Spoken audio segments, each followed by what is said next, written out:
Hi everyone, Sandy here. Welcome to my channel. This is going to be a really quick video. I am showing some pictures of items that I am listing in my Etsy shop. I've done some cleaning of my craft room and discovered that I needed to destash some of my finished projects. These are things that I have done tutorials on here on my YouTube channel, design team projects, some just things that I made because I wanted to make them and are prototypes of some of my projects. So if you're interested in some of my finished projects, just check out my Etsy shop. I'll put the link down below in the description and here on the screen. And let me go over some of the items here that I have. This first photo here is items I've pulled out that will be in my shop soon. They're not there yet, but they'll be there over the next few weeks. So just keep checking back.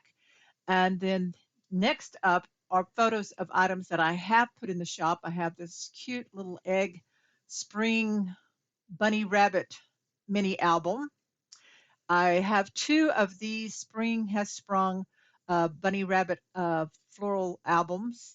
I have this The Love is Family card that I created, and then I have a couple of folios. I have this one, it's a thicker one, and then I have a thinner one that I'm showing here in this photo that has another little bonus item with it that's not pictured.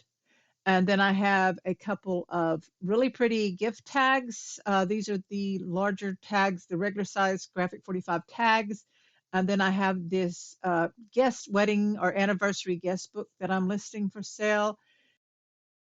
So again, all these projects here in this photo are not on my Etsy shop yet, but they will be in the next few weeks. It takes a little process to do some. I try to do a few each day.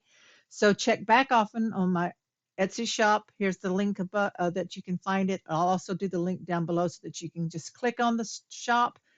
And I'll probably be having more things as I go through my finished project vault, or vaults, which are really baskets and totes. I just have a lot of finished things that sometimes I do them for custom orders or sell them or give them away, but a lot of them I keep because I really like them, but I'm running out of room and I need some space on my shelf. So anyway, thanks everybody. If you get a chance and you're interested, please check it out in my Etsy shop. Bye-bye.